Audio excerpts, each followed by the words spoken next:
사회생활을 하다 보면 분명 싫은 사람을 만나게 될 것이다. 뭐 저런 사람이 다 있어. 도대체 무슨 생각으로 사는 사람이지? 저런 사람이 어떻게 저 자리에 있을 수가 있지? 이런 생각을 하게 만드는 사람들을 종종 마주치게 될 것이다. 그런 사람과 한두 번이 아니라 오랫동안 만나야 할 때 어떻게 하면 좋을까? 내가 경험해서 알게 된 몇 가지 요령을 알려줄까 한다. 먼저 주위 사람들에게 물어봐서 그 사람에 대한 정보를 얻어야 한다. 그렇게 해서 그 사람이 싫어하는 것을 알게 되었다면 그것을 되도록 하지 않도록 노력해야 한다. 그러면 부딪힐 일이 줄어들게 되고 점차 원만한 관계를 맺을 수 있게 된다. 또 그 사람을 반면교사로 삼는 것도 좋다. 그 사람을 인생의 스승이라고 생각하는 것이다. 진정한 스승은 나에게 잘해주는 사람이 아니고 나를 괴롭히는 사람이라는 얘기가 있다. 삶을 되돌아봤을 때 참 맞는 말인 것 같다. 나를 힘들게 한 사람들 덕분에 더 많이 발전하고 성장할 수 있었으니까. 그러니까 당신도 당신을 괴롭게 하는 사람을 당신의 인생에 도움이 되는 스승이라고 생각하면 어떨까? 그러고 나서 그 사람의 장점을 하나라도 찾아보길 바란다. 장점 없는 사람은 없기 때문이다. 반드시 하나쯤은 그 사람에게 배울 만한 점이 있을 것이다. 그 장점을 찾아서 나의 스승이 가르쳐준다고 생각하고 따라해 봐라. 그러다 보면 그 사람에 대한 생각이 더 부드러워지고 한결 마음도 편안해질 것이다. 마지막 요령은 그 사람에게 더욱 잘해주고 예의 바르게 대해주는 것이다. 사람들은 대개 예의 바른 사람한테는 함부로 하지 못하는 경향이 있다. 사람이 살면서 기본적으로 지켜야 할 항목을 오상이라고 한다. 오상은 인해의 지신을 일컫는데 5가지 모두 중요하지만 그 중에서 코트로 표시가 나서 사람을 판단할 수 있게 하는 덕목이 바로 예다. 예의 있는 사람은 어디에 가나 환영받는다. 당신도 항상 예의를 지켜서 아는 사람에게 신뢰를 얻고 칭송받기를 바란다. 이처럼 당신과 맞지 않는 사람을 무조건 피할 것이 아니라 지혜롭게 대했으면 좋겠다. 각양각색의 사람들이 서로 도와주기도 하고 해를 입히기도 하면서 세상을 이루어간다는 사실을 늘 기억한다면 인간관계가 조금은 더 수월하게 풀리지 않을까 싶다. 내가 인간관계로 어려워하는 직원들과 이야기를 나눌 때마다 주된 근거로 삼는 것이 음양오행 사상이다. 우리 동양의 기본 철학 중 하나이다. 이 사상을 20대에 처음 접한 뒤로 삶에 두루 적용하면서 큰 도움을 받았다. 특히 나를 괴롭히고 힘들게 하는 사람들 때문에 어려울 때 생각하면서 고비를 넘기곤 했다. 음양오행은 음양과 오행이 합쳐진 말로 음과 양의 변화와 음양에서 파생된 오행의 움직임으로 우주 만물의 모든 현상을 해석하는 사상이다. 오행은 물, 나무, 불, 흙, 쇠를 말하는데 사람 또한 이 5가지로 나눌 수 있다고 본다. 그러니까 사람들 가운데에는 물의 성질을 지닌 사람도 있고 나무 또는 불, 흙, 쇠의 성질을 지닌 사람도 있다는 것이다. 이렇게 저마다 다른 성질의 사람들이 서로 얽히고 설켜서 영향을 주고받으면서 세상을 이루어간다고 하는 것이 음양오행 사상이다. 이 사상에 따르면 사람들 중에는 나를 도와주는 사람도 있고 내가 도움을 줘야 하는 사람도 있으며 나에게 해를 입히는 사람도 있고 반대로 내가 해를 입힐 수도 있는 사람도 있다. 그 모두가 세상에는 필요한 존재들이다.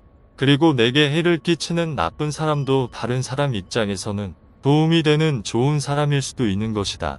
면담을 신청한 직원에게 이 사상을 상세하게 설명해주면서 마음에 들지 않는 동료의 존재를 부정하지 말라고 이야기했다. 그 사람도 세상에 꼭 필요한 존재이고 누군가에는 큰 도움이 되는 사람일 수 있으니 틀렸다기보다는 나와 다를 뿐이라고 여겨주길 바란다고 말했다. 또한 어디에 가더라도 안 맞는 사람은 있을 거라고. 그러니 현재 상황을 받아들이고 되도록 마음 편히 지내는 편이 나을 거라고 조언했다. 내 이야기가 그 직원에게 설득력 있게 받아들여졌을지는 잘 모르겠다. 모쪼록 음양오행 사상을 마음에 깊이 새겨서 지혜롭게 인간관계를 잘 맺어갈 수 있기를 바랄 뿐이다. 장사를 시작한 지 30년쯤 되고 보니 부쩍 기움도 없어지고 체력이 전과 같지 않음을 실감하게 된다. 젊었을 때처럼 사업에 모든 에너지를 쏟아붓기에는 무리가 있어서 이제는 좀 쉬엄쉬엄 일하려고 노력하는 중이다.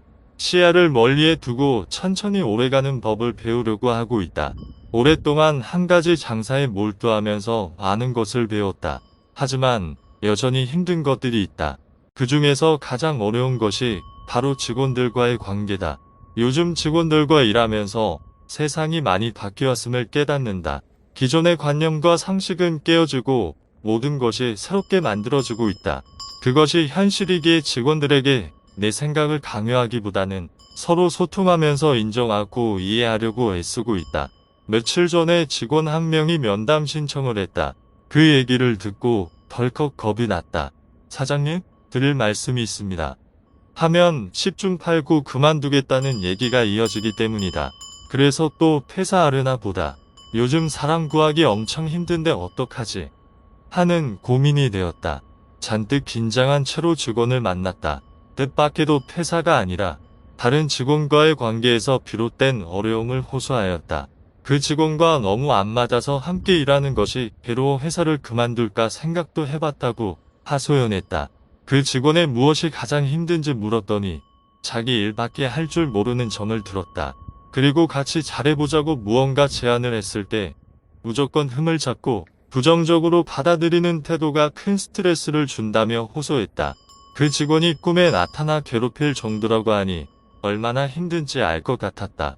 그동안 장사하면서 비슷한 문제로 괴로워하는 직원을 참 많이 만났다.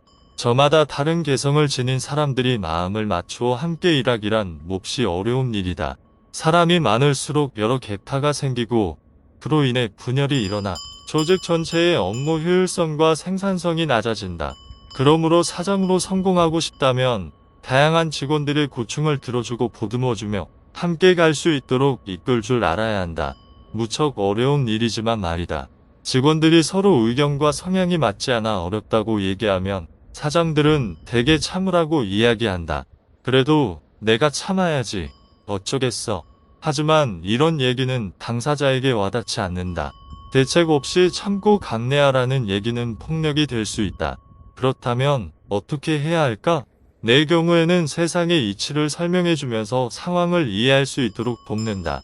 세상에는 나와 잘 맞고 내게 도움이 되는 사람도 있지만 맞지 않는 사람, 상처를 주는 사람도 존재한다는 걸 오래전부터 전해 내려오는 사상에 비추어서 설득력 있게 설명하면 많은 경우 수긍하고 상황을 받아들인다. 물론 이해하지 못하고 끝내 그만두는 사람도 있었다. 이상 폰독이었습니다. 도움이 되셨다면 구독과 좋아요 부탁드립니다.